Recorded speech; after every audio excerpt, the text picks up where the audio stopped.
Sejam todos bem-vindos a mais um episódio do Saca Só Podcast, o 7º dessa primeira temporada. Tem um oferecimento da Univap que está com matrículas abertas no site www.univap.br/vestibular. Hoje a gente vai bater um papo com 2 convidados aqui, vai ser bem legal para falar um pouquinho sobre a Univap para a galera conhecer, também sobre o time. Os convidados de hoje são o professor Milton, reitor da Univap, e o técnico Carlos Franck. Sejam todos bem-vindos ao podcast. Como que vocês estão? Tudo bem? Tudo ótimo, muito obrigado, prazer estar aqui. Muito bom estar aqui com vocês, espero contribuir com as informações e ter um programa legal. Começar já agradecendo para o professor Milton, que assim, ele cede o espaço para a gente fazer o podcast que a gente faz dentro da Univap, e também ele recebe o time que treina aqui, né, Schwank? Vocês têm toda a estrutura aqui dentro da Univap à disposição, acho que ajuda, né, ter a quadra, a físio, tudo num espaço só, né? Como que é isso para vocês? Muito importante que a gente maximiza todas as nossas operações diárias, né? Ter a musculação, a quadra e a fisioterapia no mesmo local, né? A gente consegue estar trabalhando logisticamente até na mesma hora com grupos diferentes, né? Isso é muito legal para o treinamento e para a preparação, né? E foi muito bom ver a evolução, né? Eu estive aqui com o Ricardo Navarro no primeiro dia, sem toda aquela estrutura estar montada, né? Que a gente tem hoje. Né, e vislumbrando o futuro. E hoje a gente vê muita coisa que a gente teve para o futuro ali assim, concretizado agora. Né, muito legal ver a parte física ali, uma musculação de primeiro nível, que a gente consegue preparar os atletas, já descem, faz a parte de bola ali assim que tem que fazer, e que tem que fazer alguma coisa de recuperação, vai para a fisioterapia e está muito bem atendido. E você, professor Milton, porque assim, acho que quando chegou a ideia para você, é uma novidade até, acho que não só aqui na Univap, mas também em outras universidades, como você recebeu essa ideia e falou, vou montar essa estrutura aqui também para esse do time, acho que vai ser um desenvolvimento grande até para a universidade, como que você pensou nisso?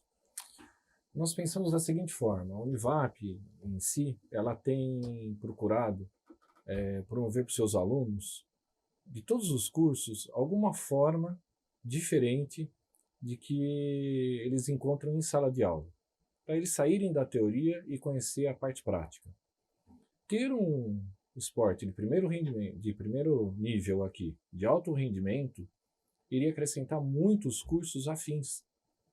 Então nossa ideia era proporcionar a vinda do time de vôlei para cá, excelente, com uma proposta excelente de parceria conosco, de troca de experiências, para que o nosso aluno ele enxergasse que o atleta de alto rendimento, ele precisa de cuidados para chegar lá. Então ele precisa da dedicação própria dele, mas ele precisa também do suporte técnico. E os alunos vendo que esse suporte técnico pode ser o futuro profissional dele, isso foi para a gente grande valia.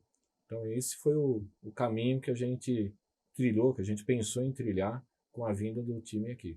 Acho que uma coisa legal é que assim consegue até mesclar, a galera, os alunos conseguem fazer estágios até por ali, dependendo de como for, até ajudar na parte de fisioterapia. O Caio, se eu não me engano, que hoje é o fisioterapeuta do time, foi aluno aqui também da Univap, então você tem essa troca tanto do time quanto da universidade no espaço aqui dentro. Acho que para os dois é bem importante isso. E essa troca já está acontecendo, né? A gente tem nutricionista que é fornecido pela Univap, que tem a experiência na área dele, né, num time profissional, então isso aí agrega muito na carreira da pessoa. Estagiários na área da fisioterapia, assim, eu acho que são 3 ou 4 que estão ali, né, aprendendo e tendo a experiência, né, em loco, ali, assim, do que é um time de alta competição. E a gente tem o feedback também que a gente está tendo toda a infraestrutura que a gente precisa dentro da universidade. Até falando um pouquinho disso para vocês, ter tudo isso é uma evolução, né, também aqui dentro, pode até trazer para os esportes universitários uma ajuda, né, pensando em futuro, assim, para as atléticas, para as escolas, né, para as coisas que montam aqui dentro. Sim, sem dúvida alguma. Aí só para completar, claro, a gente imaginava que o pessoal das faculdades, né, dos cursos afins, que tivesse mais interação com o pessoal do vôlei, né, e que tivesse ali as suas propostas de estágio. Mas isso acabou desencadeando, que a gente chama de um efeito colateral bom, que, por exemplo, o curso de psicologia atua, ou o nosso curso de moda está vendo o que está acontecendo e eles pensam em termos de uniforme, Então é toda uma estrutura voltada para isso, que para a gente é extremamente importante. Nosso aluno vê coisas diferentes e fazer aquilo que se fala muito, que é interdisciplinaridade, transdisciplinaridade, trazer isso daí, essa proposta para o nosso aluno. Então isso aí foi muito legal. Num dos últimos episódios, até com o Falquete, ele comentou que num jogo do 21 com 21 joga algumas partidas aqui.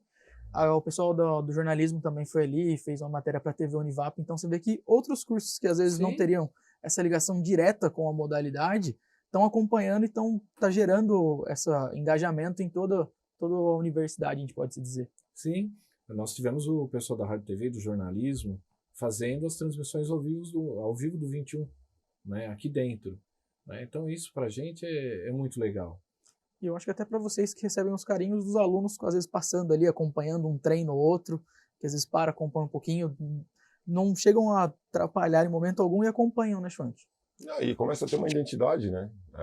O time está dentro da universidade, os atletas vão no refeitório, os alunos passam ali, estacionam o seu carro, vão para os seus cursos, eles param 5 minutos, vê o treino, tem a experiência de como que é um treino de alta competição, preparação para um torneio de Superliga, o melhor nacional. Então, assim, esse tipo de experiência, às vezes é única para aquela pessoa. Às vezes ele só vê o jogo pela televisão, é fã de vôlei com a família e assim pode ter um contato real com o time, né, ali em loco dentro da universidade. Às vezes está ali nos jogos, vira e mexe, está em todos os jogos ali, às vezes nem se tocava, sabia até que o time treinava aqui, para um dia ali, passa, olha e fala, nossa, o time treina aqui, estou tão perto dos atletas. Acho que é uma evolução grande nesse sentido. A gente brincou num dos episódios que traz para um padrão de universidade, até para um padrão estilo americano, que tem equipes muito grandes, às vezes treinando dentro dessas universidades.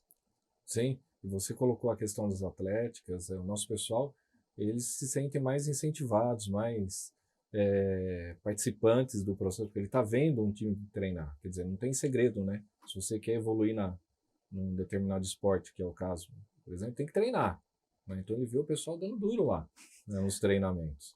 Então, é isso aí. Nós temos a bateria, que foi algumas vezes nos jogos lá do faz barulho. Vai lá fazer barulho. Ou seja, esse envolvimento para nós é extremamente importante. Falando em treino, já chegou a chamar o professor Milton para descer um dia para treinar, tá aqui perto, às vezes uma brincadeirinha ali, já chegou a... de vez em quando eu passo ali assim, tem um grupo de professores ali, estão coordenados jogando um vôleizinho, então isso aí eu acho que é fruto, né, do que a gente vem fazendo e essa troca, né, entre o voleibol e a universidade. O professor Milton joga? Um pouquinho só. Eu já joguei uma vez com o time do principal, né, do profissional, mas uma brincadeira no final do ano passado. Deu pra brincar um pouquinho? Deu pra brincar um pouquinho. Eles não sacavam só por baixo, as cortadas eram de longe. O melhor pontuador deles foi o Rogerinho. Então... O Rogerinho deve ter aproveitado nesse dia para ficar pulando, para atacar. Com certeza. Adora esses momentos. Eles adoram. Tá ali só para levar a bolada, passar só saque difícil, defender as bolas impossíveis. Então, assim, quando ele tem um momento de relaxar, ele relaxa. O professor Milton está em todos os jogos. Normalmente, nos últimos jogos, você teve a oportunidade de entregar o Viva Vôlei para o Brasília, na sua última vitória em casa. Como foi aquilo ali para o senhor estar ali presencialmente, poder sair um pouquinho da quadra, entrar, né, sair da arquibancada, entrar nas quadras ali, até sentir esse momento pós-jogo de uma vitória, de poder entregar esse prêmio para um atleta? Como que foi isso para você? Nossa, extremamente emocionante. Porque eu vou aos jogos porque eu gosto muito de esportes, todos os esportes. Então eu acho que aquilo ali para mim, é um momento de lazer. Então estou lá e quando eu estou vibrando com o time, é mais gostoso ainda. Então vou lá realmente não só para assistir, mas para torcer. Então tem a torcida lá. E quando o pessoal chega para me convidar para entregar o troféu, eu falo assim, mas quando? Não, agora. Não, mas agora? Foi de surpresa, né? Exatamente. Então aquilo ali me emocionou muito, fiquei super contente de ir lá entregar. E é um momento único, né? O pessoal que talvez esteja ali dentro da quadra, é o caminho deles, estão ali, conhece bem, mas para a gente que entra ali na hora, mesmo o jogo ter terminado, naquele calor que ainda continua, entregar o troféu, o pessoal aplaudindo lá o Brasília, e na hora eu recebi um abraço também do Schwank lá, então Isso daí é super emocionante, é muito legal. É legal esse momento assim, pós-jogo, depois de uma vitória. Eu lembro que num dos jogos dessa temporada foi o Rock que foi eleito. E você foi com o filhinho dele para entregar esse troféu também. Acho que foi um outro momento ali especial. Até pro Rock tomou um susto quando ele viu o filho dele entregando o troféu para ele. Ali é um momento do atleta que foi o destaque da partida ter esse reconhecimento, né? Com certeza. Eu falo que o envolvimento, a dedicação deles, o comprometimento com o treinamento, a preparação é muito grande, né? Eles convivem com dores e tem que tratar, e tem que treinar, e tem que... É um monte de fator para... Quando está ali em quadra, né, eu falo, tenho a palavra para eles, falo assim, só se divirtam, né? Façam o que vocês adoram, porque assim, vocês não estão aqui à toa. Então vocês amam o que você faz. Divirtam-se ali dentro. E quando ele sai de uma quadra, de um jogo, uma partida difícil, sendo o melhor jogador, ainda recebido pelo filho dele, que momento, né? É um momento único como pai, né? Primeiro filho dele como pai é fantástico. E o professor Milton, quando ele entrou na quadra, a adrenalina estava ali ainda, né? A gente fala que a adrenalina está caminhando ali no meio de todo acabou mundo. Ali né? o jogo na hora ali, né? Daí eu até vi ele, assim, é muito bom ver pessoas que a gente gosta fazendo parte disso, porque assim, poucas vezes elas terão a oportunidade de ver ou sentir, né? Principalmente sentir aquele momento da frustração do derrotado e a alegria, né? A energia do vitorioso. E é muito legal, entregou o troféu ao Brasília, né? Ainda pegou ele suado ali assim, eu acho que pode ainda, né? Aquela água benta, né? Assim, do jogador. Tem um gás a mais, né? Tem um gás a mais ali, mas é muito legal. João, essa temporada, falar um pouquinho, trazendo para essa, já falamos de alguns jogos, né? Superliga começando muito bem, o time com a maior sequência de vitórias numa Superliga, igualou na última temporada, a equipe chegou a 6 vitórias seguidas. Pode ir contando com a Supercopa tem 7, e se tem um jogo nesse final de semana, podendo fazer a maior sequência de vitórias da equipe numa Superliga, o melhor início. A equipe encaixou bem nesse período de treinos que teve, né, entre Paulista e o calendário nacional. Como é importante esse período de treinos para você encaixar, corrigir detalhes ali, para que a equipe alcance sempre a evolução que você sempre fala. É o Lego, né? Encaixar bloco a bloco a comunicação diária, a gente está vivendo o mesmo ambiente na preparação. Esses fatores vão construindo, vão dando base ao projeto, ao time, aquelas peças que a gente imaginava, né, antes. Né? A gente já começa vendo dentro da própria equipe, tomando aquela sinergia, criando a força grupal, né, que a gente consegue conviver. E tudo isso, vitórias, para a gente não é nada, né? Assim, a gente foca a cada jogo, a gente vai, faz a mesma preparação, o mesmo estudo, a mesma cautela, né, para cada adversário. Eu acho que aí talvez isso esteja fazendo diferença, porque a Superliga vai ser definida em 1 ou 2 pontos, uma vitória aqui, uma vitória ali. Então, cada passo é muito importante. Essa questão de pontos, a gente sabe que ele é sempre um detalhe, que na última temporada acabou acontecendo algumas coisas, perdendo um pouquinho de pontos, então muda um pouquinho de chaveamento futuro, tem tudo isso, então às vezes é uma diferença mínima de pontos, porque na última temporada a gente chegou a ser a segunda equipe que mais ganhou, mas aí por conta de, às vezes, critérios de desempate, às vezes por tie break, por alguma coisinha assim, pontinhos que acabam ficando, acaba terminando em quarto ali, já decide fora um jogo a mais, então acho que qualquer ponto conta, né? Conta muito, né, quando a gente vai ver na fase de playoff. Né? Às vezes a gente não dá o valor necessário na fase de classificação, né? E essa cautela que eu estou pedindo para eles, para cada jogo que é decisivo. Então, assim, se a gente conseguir criar esse grupo, essa mentalidade vencedora para cada partida, eu acho que a gente chega no playoff já com uma vantagem, já com uma cultura diferente. Professor Milton, como torcedor agora, o que você tem achado desse time nesse começo de Superliga aí? Como que tá? Você acompanhando como um torcedor? Emocionante, de novo. Eu acho que o time vibra, isso que é gostoso. Então, como torcedor, a gente tá lá, a torcida vibra, mas o time vibra junto. Então entra a gente chama de ressonância ali, e isso é legal. Então você vê que os pontos, eles são comemorados. O vôlei é comum essa comemoração, né? Uhum. Mas o nosso time, já estou me apropriando do time, Nossa. né? O nosso time, ele vibra muito. Acho que isso que é legal. E a gente consegue ver ali um pouquinho, como a gente está ali bem pertinho, nessa vibração, alguém dá um toque para alguma coisa. Então eles conversam muito, a gente vê essa interação entre eles, que faz com que a gente sinta esse time unido, esse time com vontade de ganhar. Então, como torcedor, A vitória está sendo consequência. Para quem vê de fora, isso é bom, né, Schwank? Você sabe que o trabalho está sendo bem feito ali com os atletas. Excelente, excelente. Assim, esse feedback, né, que a gente recebe dos torcedores, do pessoal da imprensa, dos diretores, eu acho que da própria tabela de classificação, é por isso que a gente se dedica, né? Que eu falo para eles. Ontem até chegou um cara atrasado e falou assim, não dê espaço para nada, né? Vamos cuidar de tudo, porque qualquer coisa que a gente fizer de errado, a gente vai ser testado a toda hora. Então, assim, cuidado com os pequenos detalhes que eles fazem diferença no jogo e fazem diferença na nossa preparação. Então, assim, esse foco tem que ser todo dia. E é assim que a gente vai crescer. João, eu acho que uma coisa que é legal a gente contar um pouquinho para o torcedor é como funciona a questão de montagem de elenco. Porque, assim, você entra no começo, antes do começo da temporada, né? Quando tá terminando uma ali já, terminou, agora todo mundo acha que vai férias do técnico, vai descansar. Tem que montar o elenco para a próxima temporada. Na verdade, a gente já começa o planejamento da equipe 3, 4 meses antes de acabar a temporada. Já vislumbrando ou fazendo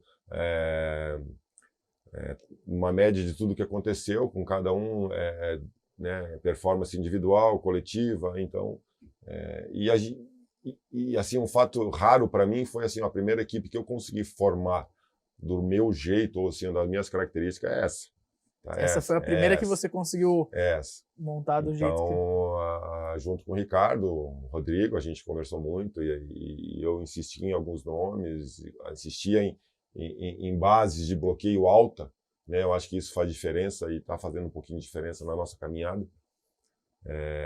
Então, assim, esse time tem um pouco ou bastante da minha cara. A gente falou de montagem de peças de elenco, acho que uma faculdade para escolher coordenadores e diretores é quase na mesma linha, né, Heitor? Até para conseguir que todo mundo fale na mesma linguagem ali, para que tudo desenvolva, né? Sim, é necessário, porque o trabalho em equipe é fundamental. Então, usando a palavra equipe, que é muito comum na parte esportiva, para nós, da universidade, equipe é tudo também.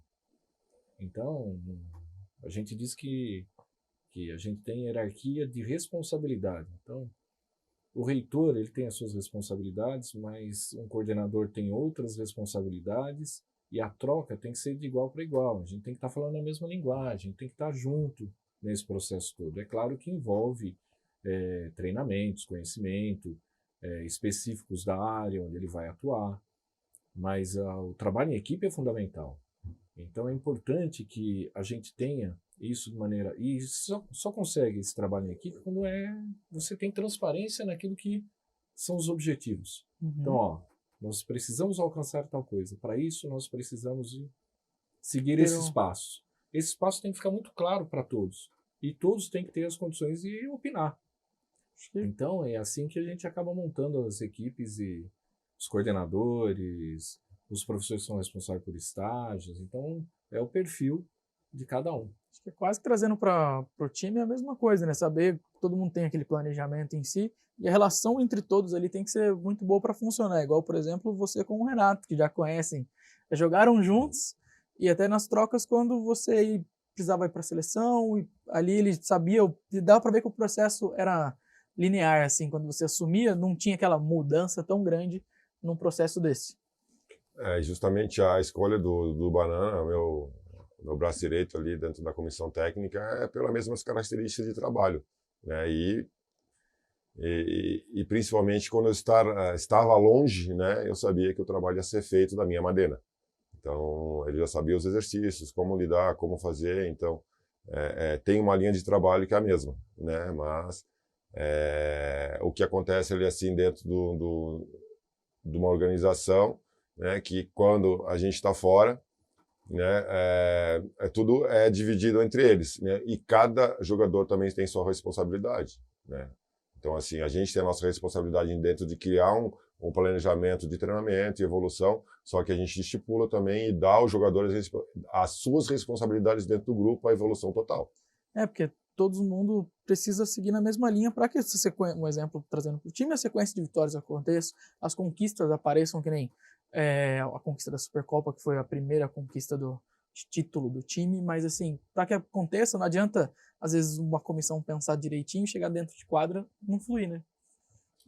Acreditar e comprar o sonho do treinador, né? Se a gente conseguir fazer isso dentro do nosso time, dentro da nossa universidade também, eu acho que é nosso sonho, né? Como você, como gestor, eu como comandante da equipe, se a gente conseguir fazer aquela equipe falar a mesma língua e às vezes só por um olhar a pessoa já entender o que a gente está pensando, pô, a gente ganha muito tempo. Né? A gente ganha muito tempo. Acho que aqui até trazendo para a Univap, como eu fui aluno, eu posso dizer que aqui eu vivenciei muito disso ali, não. Fui aluno de jornalismo aqui, então com os professores ali, sabia que os professores já se conhecem bem, sabem, falam a mesma língua, cada um tem a sua matéria para ensinar, mas eles sabem a mesma... O aluno entende as diferenças de matérias e sabe o que cada professor pede. Acho que é um reflexo disso também aplicado na universidade. Sim, eu acho que é bem paralelo à parte esportiva. Tudo trabalha realmente em equipe e o resultado chega. E o resultado, ele é dividido por todos, pela equipe toda, seja um resultado excelente ou seja um resultado não tão excelente. É ali que se comemora. Então se comemora com todos. Não tem aquele que é melhor, ou aquele que é pior, ou aquele que contribuiu menos. Todos têm sua participação e são importantes para a gente obter o resultado. A gente fugir um pouquinho da esfera esportiva ali, falar um pouquinho de estilo de vida de vocês. O Schwank, a motona dele faz barulho aí na universidade quando vem para os treinos. Como que é o Schwank fora das quadras? Bom, fora das quadras, atualmente uma pessoa muito caseira, né? Procuro fazer e aproveitar alguns momentos com meus amigos quando eu tenho. Estou até agora planejando uma ida para o Natal para ver minha família, minha mãe, minha irmã que mora em Brusque ali, que faz muito tempo que eu não vejo também. Então estou aproveitando esses momentos, né? Porque são poucos e raros. Né? Um dos motivos até que eu comprei a moto, né, foi pela facilidade aqui e segurança que eu encontrei em São José para transitar. E para estar em contato com a natureza ali, etc e tal, mas veio casar muito bem com o meu estilo de vida. E o professor Milton? O que o professor Milton gosta de fazer quando está fora da universidade? Viajar?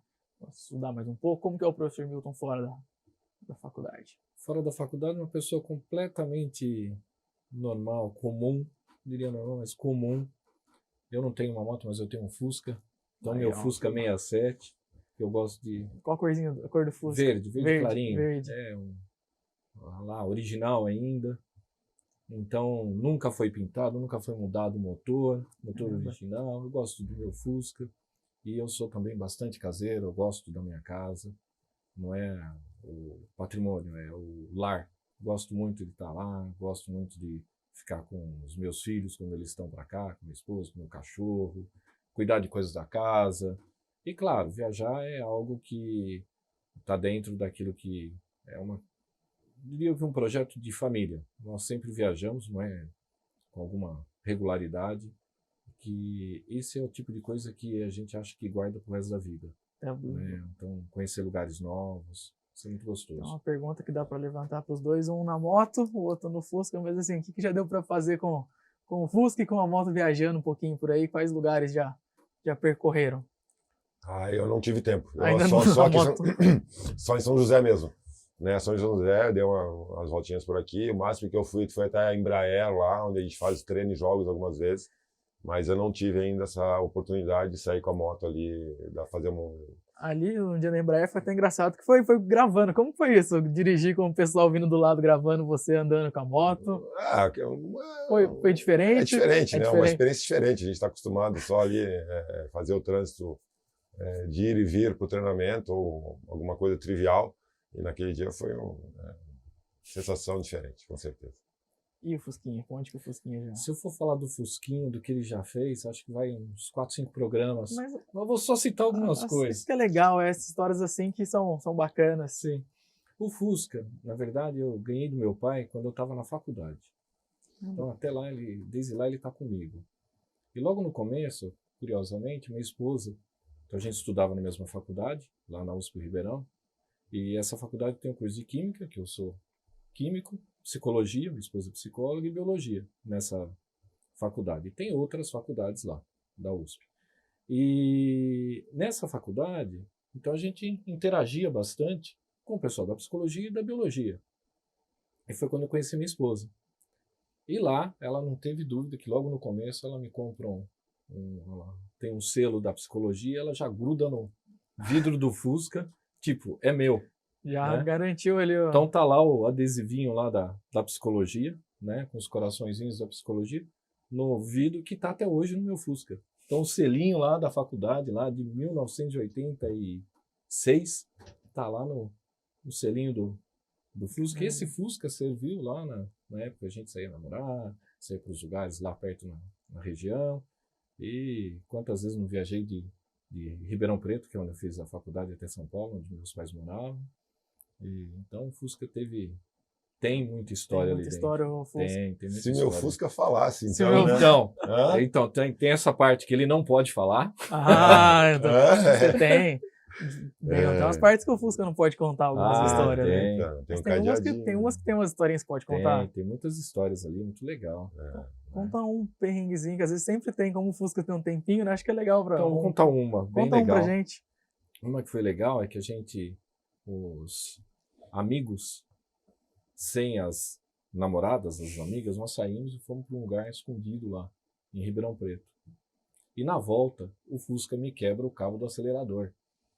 E como é que a gente vai falar onde a gente Onde vocês estava, estão? que hora que a gente está voltando e tudo mais? Bom, demos um jeito.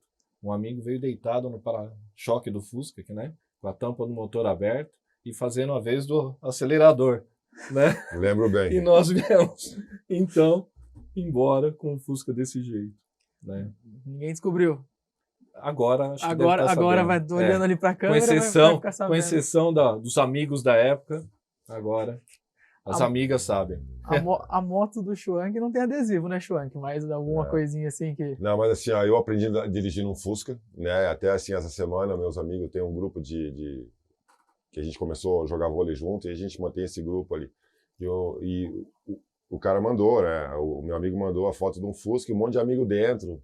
E o Fusca era meu e ele estava tentando relembrar aquele momento, né? Então vem bem com o Fusca do professor Milton, porque assim, ó, várias vezes quando eu ia levar meus amigos para casa, a gente treinava junto e eu tinha a facilidade de poder dirigir naquela época. Brusque, uma cidade pequena, então era errado, mas acontecia. Né?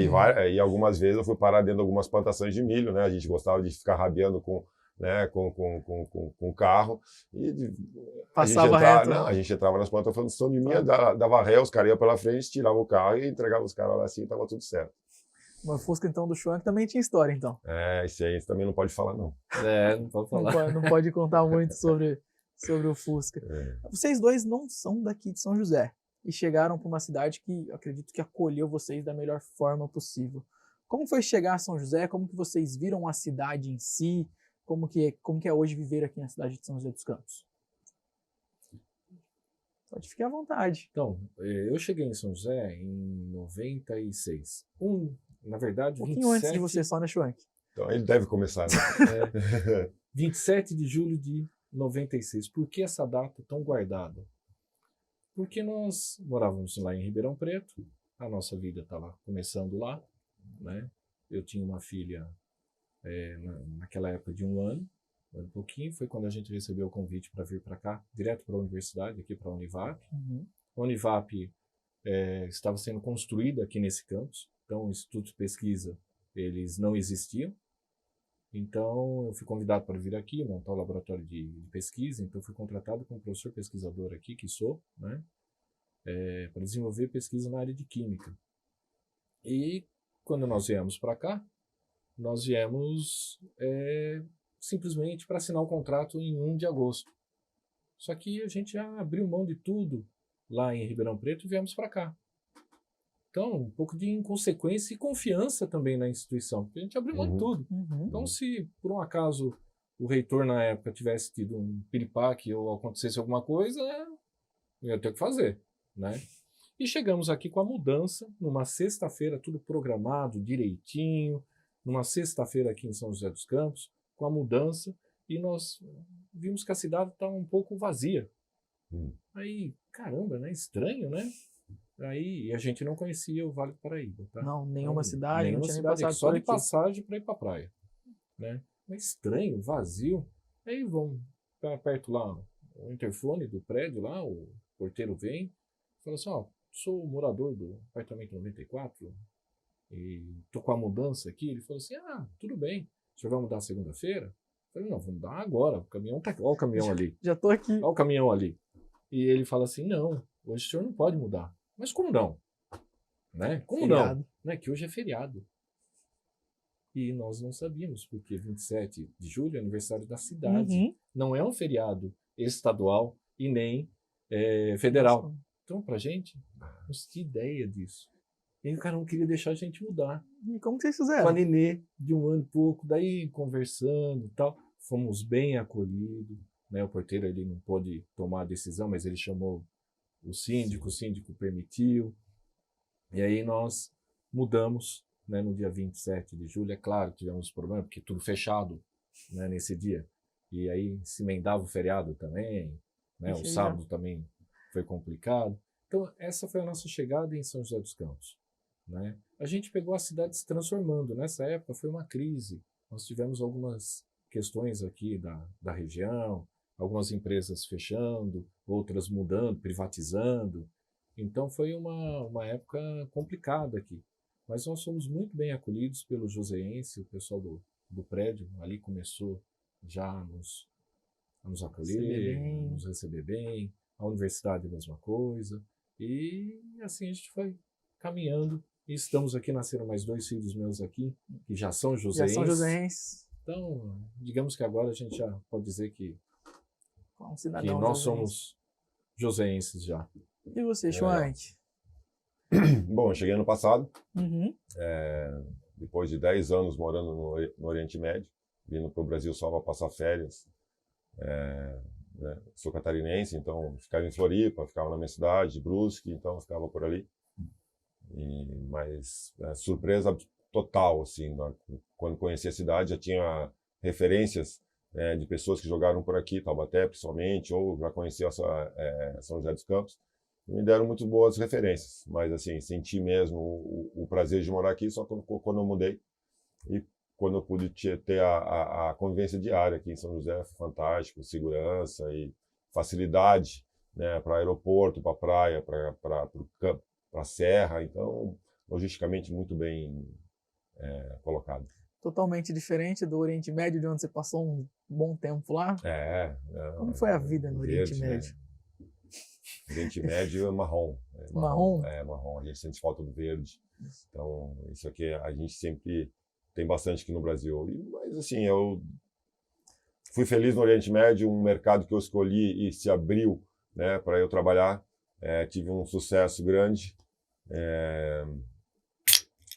Foram 10 anos, então, passando por 3 países, Arábia Saudita em 2 anos, Bahrein 2 anos e 6 anos no Catar. Né? Bahrein eu pude também ser treinador da seleção principal deles, masculina, né? O que me levou, né, ao Catar, que é o maior mercado, que disputa as maiores competições, e era o meu objetivo desde que eu cheguei lá. Acho que tem uma questão logística quando o pessoal aqui brasileiro olha para o Oriente Médio, acho que é tudo igual, todos os países.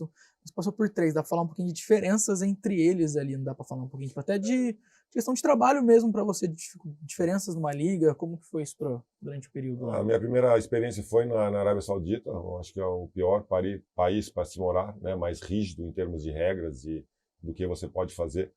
Então, o choque foi grande. Eu acho que eu tive um pouco de competência e sorte para desde o começo já conseguir ganhar algumas coisas, que foi né, concretizando o meu nome dentro do mercado ali do Oriente Médio. E a partir disso, eu fui ao Bahrein, que eu adorei morar lá, achei o melhor país. Em termos das regras muçulmanas, a gente se sente mais livre para fazer o que a gente faz normalmente aqui no Brasil. E depois o Catar também bastante restrito, né? Você consegue fazer as coisas, muito caro, né? Mas muito bom em termos de voleibol, assim, para jogar a Liga Asiática. Eu pude defender o Al Rayyan, né? O clube que eu tive mais sucesso no Mundial de Clubes, né? Esse que agora o SAD e o Minas participaram. Então, tive experiências e títulos maravilhosos que me deram, acho que a experiência, porque assim, lá eu era tudo, né? O técnico, ele não tem todo o staff como tem o técnico brasileiro. Lá eu era o preparador físico, eu era o técnico, eu era o cara que pegava o jogo e editava ali dentro do programa. Então, assim, eu me desenvolvi muito lá. né? Eu era um professor que dava 5 matérias, né? Que dava 5 matérias. Isso eu acho que, em termos meus profissionais, foi muito bom. Né? E hoje, aqui no Brasil, aqui em São José, na Pharmaconde, eu me sinto tranquilo, né, de estar liderando essa equipe fantástica. Isso te ajuda muito, né? Que você falou, tipo, fazer todas as funções um pouquinho de cada, te ajuda a entender, às vezes, um diferencial de uma outra coisa que talvez você não se aprofundou tanto, até porque você é o técnico da equipe, não tem tanto tempo, mas você olha e fala assim, não, dá para fazer desse jeito, conheço um pouquinho disso. Isso te ajuda até no dia a dia, né? Me ajudou bastante, que eu tive que estudar, né? Eu tive que estudar, não era só a parte técnica. Desde quando eu saí do Brasil, né? Eu falava um inglês razoável, mais comum, né? Você vai na loja, tudo bem.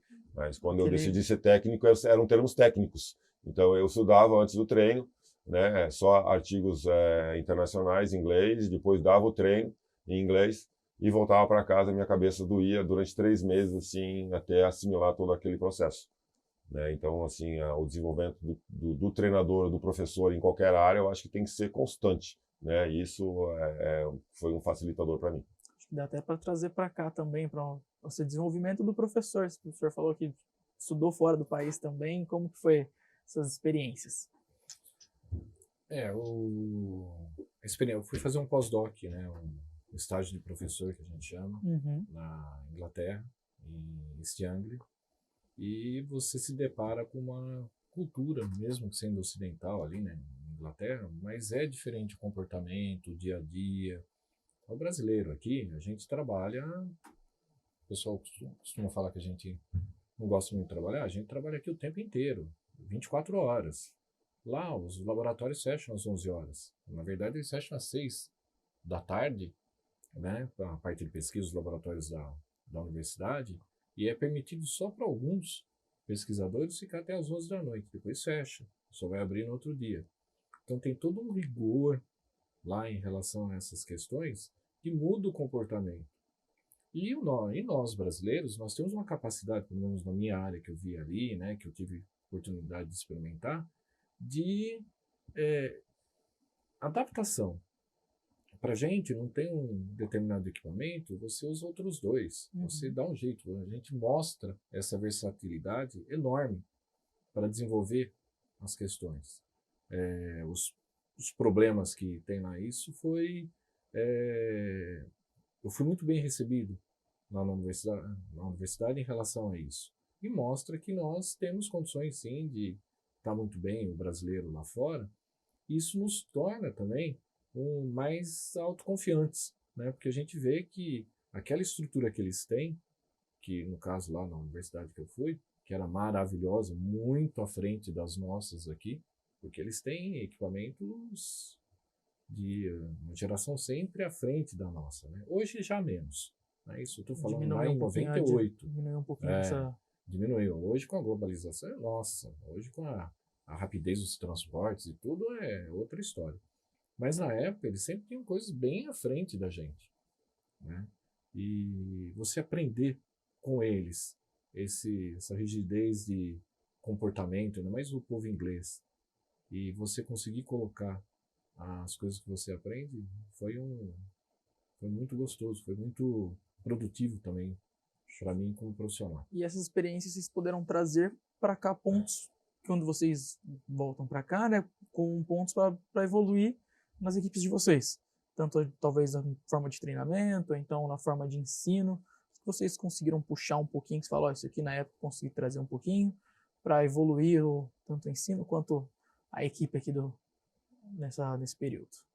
Bom, eu acredito que o fato que a gente ganha quando a gente trabalha fora,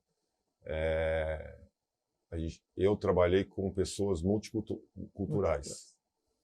E essa troca você vai absorvendo. E assim, tanto no vôlei como na administração, no esporte coletivo, a gente tem um objetivo que é o voleibol. Mas você encontrar maneira de desenvolver as pessoas ou encontrar o buraco da chave onde você consiga desenvolver aquela pessoa é o fator fundamental, né? Como desenvolver e gerir pessoas, né? No sentido único daquele sonho que você tem, né? Que é a característica de jogo que você quer jogar.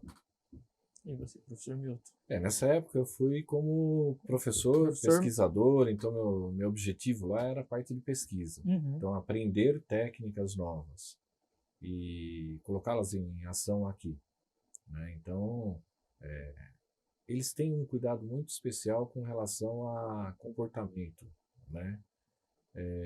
A rigidez em horários, e, no fundo, em disciplina.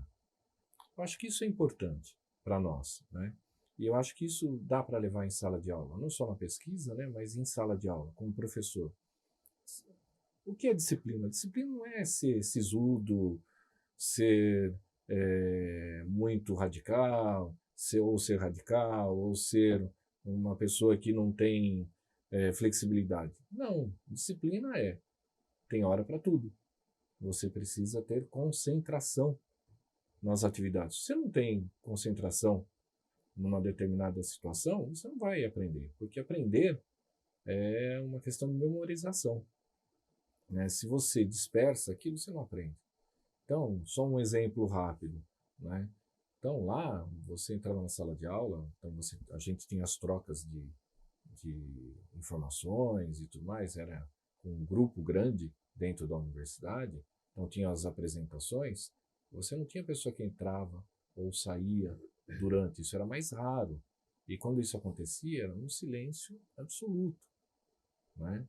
Para não incomodar, não é essa a questão de incomodar, é para você não desviar o foco de quem está ali, né? Então isso que é importante, né? Então você pode ter momentos de descontração em qualquer situação, mas numa determinada hora que você está colocando, você está exercendo um raciocínio, aquilo ali, ele tem que ter foco total, né? Para que a pessoa consiga desenvolver melhor. Exatamente. Acho que é basicamente os treinos, né, Schwank? Ali aquele foco total ali no treino para que vá para o jogo na melhor forma, né? Transitando ali nesse mesmo pensamento, antigamente, né, quando eu era atleta, nossos treinos eles eram muito mais longos, né? E eu sentia isso, a dispersão no meio do trabalho, no meio do treinamento. E hoje em dia a gente foca muito mais, a gente reduz o tempo de treinamento, né? A gente às vezes aumenta a intensidade, aumenta o volume, mas a gente consegue fazer tudo o que a gente tem que fazer num tempo reduzido, né? Com um foco naquilo que tem que ser feito, né? A gente, como professor, como técnico, a partir do momento que eles começam a repetir muito erradamente, é porque eles perderam o foco naquilo que vocês estão fazendo. Tem que mudar o exercício, né, para trazer novamente o foco para o novo. Né, e assim você vai trabalhando ou conseguindo gerar mais foco durante o seu tempo de trabalho ou tempo de treinamento.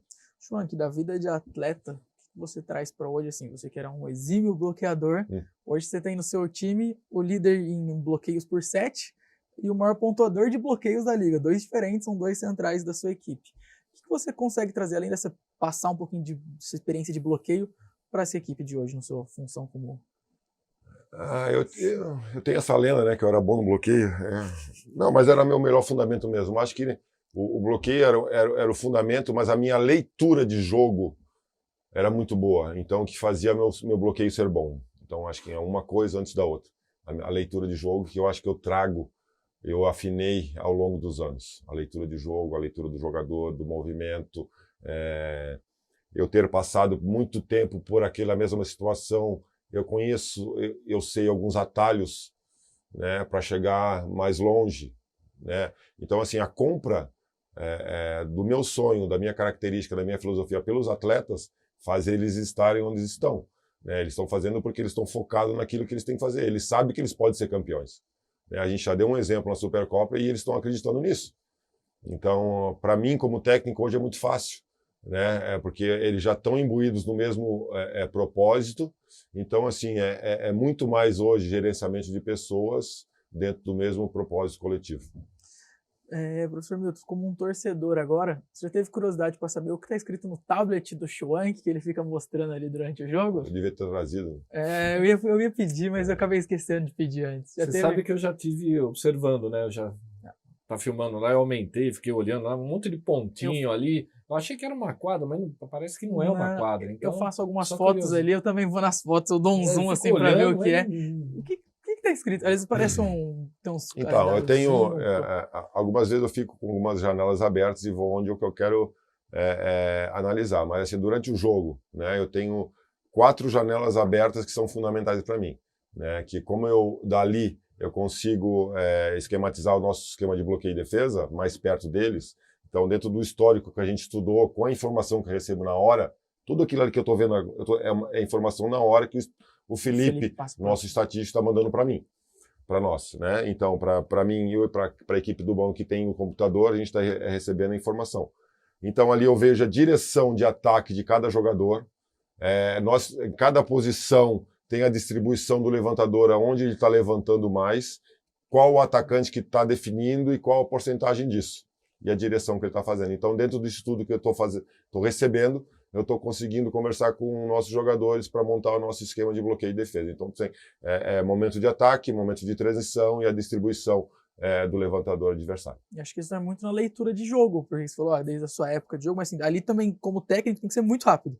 Vendo os números ali rápido para passar para os atletas, para às vezes recuperar às vezes uma diferença que está em 2 pontos, então para conseguir manter o ritmo dos atletas. Então acho que essa leitura de jogo que você traz desde a época de jogador ajuda muito nisso, né? Ajuda, com certeza. Eu acho que a gente consegue explicar ou dar a sensação melhor para o atleta naquele momento. E a gente já vivenciou, tanto eu como o Banana, a gente já jogou muito tempo, então a gente tem o feeling do momento, principalmente os momentos delicados, né? Ou a gente está, o time está muito eufórico, a gente dá uma baixada, ou a gente precisa dar uma chamada para eles estarem um pouquinho mais eufóricos dentro de quadra, mas sempre no sentido de ajudá-los coletivamente, né? Nunca, de maneira nenhuma, denegrir o atleta. Falar um pouquinho de seleção brasileira, você defendeu como atleta e também como auxiliar, como técnico também. Como foi defender a seleção brasileira? Fantástico nas 2 oportunidades, né? Até o professor Milton aqui do lado estava falando do dia que você chegou, e eu tenho que estudar, eu tenho que ver isso bem, porque assim, dia 27 de julho de 96 eu estava em Atlanta, minha primeira Olimpíada como atleta. Então eu não tenho que só conferir a data certinho. Um momento importante para o senhor, um momento importante para mim. É fantástico estar lá, né, na Olimpíada, no momento da abertura, várias coisas acontecendo e muita coisa no passado, são muitas emoções, né? Foi meu principal campeonato como jogador, a Olimpíada de 96. Depois eu tive a oportunidade de ser assistente técnico e técnico da seleção brasileira, né? Fui técnico na oportunidade da VNL e técnico esse ano da Copa Pan, né, com a seleção B brasileira. Então, eu me sinto gratificado pelo caminho que eu conquistei, que eu trilhei no voleibol. Nessa Liga das Nações até ali você tinha o último título da seleção brasileira ali, né, um título mais tipo sul-americano agora com a equipe completa. Como foi aquele período da competição? A gente sabe que é uma competição tiro curto, às vezes um pouco mais corrida, tem jogos quase todos os dias. Como foi ajustar a equipe durante o campeonato? Quando eu assumi, quando eles estavam, o Renan teve aquele incidente da Covid e em certo momento teve uma reunião da comissão técnica no nosso quarto, né? Era eu, o Tabashi, o outro assistente, e eles olharam para mim e falaram assim: por que você não pega? Né? Pega assim, porque você não é o técnico. Eu falei assim: porque ninguém me falou para ser, né? Porque eu confio em mim. Então, daquele momento, dentro daquela estratégia toda que a gente tinha montado para aquele time, eu fui o comandante dentro da VNL, onde a gente tinha um plano de ação de colocar todos os jogadores para jogar. E a gente conseguiu fazer isso muito bem, gerenciar muito bem treinamento, preparação, estudo, e acabou ganhando. Acabou ganhando, com sorte, competência junto ali. A gente acabou ganhando da Polônia em 3-1. A gente perde o primeiro set na final e depois ganha os outros 3 e sai campeão. Acho que é um campeonato de todo o grupo, né? Não posso nem quero tirar a glória nenhuma ali, porque eu estava mais ali para aprender e não atrapalhar, né, do que propriamente numa situação como comandante head coach. Então, eu tive um PhD, né, um pós-doutorado, assim, com certeza em 15, 20 dias que a gente disputou, foi uma imersão direta, né, a gente estudava muito com as outras equipes, me desenvolveu muito também como técnico e experiência única na minha vida. Bom, chegando já para uma fase final aqui, dia 21 tem jogo contra o Azulim em casa. Queria que você fizesse um convite para a torcida. O professor Milton com certeza vai estar lá presente, acompanhando, que ele acompanha todos os jogos, já para a nossa torcida, né? Porque esse episódio sai na terça-feira, então já está perto do jogo ali, os ingressos já estão disponíveis. Pode olhar até para aquela câmera que está aqui no canto de cá, ó, fazer aquele convite para a torcida lotar o ginásio no último jogo do ano. Nossa torcida querida, nós contamos com vocês todo jogo. Então, eu e o professor Milton, que eu vejo todo jogo ali na minha frente, né? Estejam conosco, vibrando, torcendo, nos momentos ruins, nos momentos bons, a gente vai precisar, não serão só fases boas, então assim, a gente precisa de todos no mesmo objetivo, que é vencer. Professor Milton, fiquei sabendo que o senhor trouxe um negocinho pro Schwank, que tá aqui, trouxe uma homenagenzinha para ele, ele tá olhando para mim já com uma cara de, o que tá acontecendo? Sim. Trouxe uma Sim. medalhinha para ele? Sim, a gente não poderia deixar de homenagear a conquista que foi obtida pelo time. Então, o técnico, o treinador, o comandante. Então, você vendo aqui a nossa homenagem. Que legal, Univap, nossa, que bacana. Pela conquista da Supercopa. Que bacana, muito obrigado. Nossa, Imagina. Me deixa mais emocionado ainda. Show. Que venham muitas dessas para nós. Com certeza. Schwank, Virão. temporada longa, agora só pra gente já ir no... Tem Campeonato Sul-Americano, tem uma Superliga inteira, tem a Copa Brasil que entra também nesse calendário. O que o torcedor pode esperar da equipe, além de muita vontade dentro de quadro? Eu não prometo nada, eu prometo luta, né? Eu prometo luta. Eu acho que desde que a gente começou, a gente não saiu de nenhuma semifinal. Só o Campeonato Paulista, quando eu cheguei, quando eu assumi a equipe, a gente perdeu nas quartas pro Campinas ano passado. Desde então, a gente não está fora de semifinal. Eu gostaria de ver o nosso time em todas as semifinais, porque ali é o jogo onde se decide. Então, é ali onde você está na festa, né, do campeonato. Então, assim, eu gostaria de ver nosso time em todas as semifinais, a gente batalhando por um lugar na final, né, a gente sendo campeões de alguns torneios. Então, assim, o nosso time brigando por tudo que tem por vir aí. Gostaram do papo? Foi Ótimo, bom? Excelente. Deu para contar histórias do Muito Fusquinhas, bom, dos muito dois, bom, todos os dois muito contaram. bom. Do... Sensacional. Pedir já também pro torcedor que está nos acompanhando, que assistiu aqui todo o episódio, já se inscrever no nosso canal aqui do Farmacon de Vôlei São José. Esse que é o último episódio deste ano, de 2023, mas em janeiro voltamos, tem esse parte de fim de ano agora, vocês vão ficar com episódios com melhores momentos, que a gente vai separar para vocês desses 7 episódios desse começo de temporada. Pedir para vocês já comentarem com quem que vocês querem, já começar o ano de 2024, quem que vocês querem aqui para bater um papo, para sentar aqui nessa mesa, conversar um pouquinho pra gente. Agradecer também a Univap, que tem um oferecimento desse podcast, que cede o espaço pra gente aqui fazer essas gravações. E a todos os patrocinadores do Farmacon de Vôlei São José, que tem a realização da Prefeitura Municipal de São José dos Campos, através da Lei de Incentivo Fiscal da cidade, com patrocinadores o Farmaconde, CIMED, Univap, Americanet, Vinac, Minalba, Grupo Milclean, Uniodonto, Poliedro, Rede Máximo de Supermercados, Pilkington, DM e Chic Chihuahua, além dos parceiros Bip Bip, Grupo Policlean, Monreal Hotel, RT Sports, Sport Físio, ADC Embraer e a Puma Zeladoria. Agradecer aos torcedores que ficaram com a gente até o final. Já comenta aqui os próximos e se inscreve aqui no nosso canal. Até o próximo!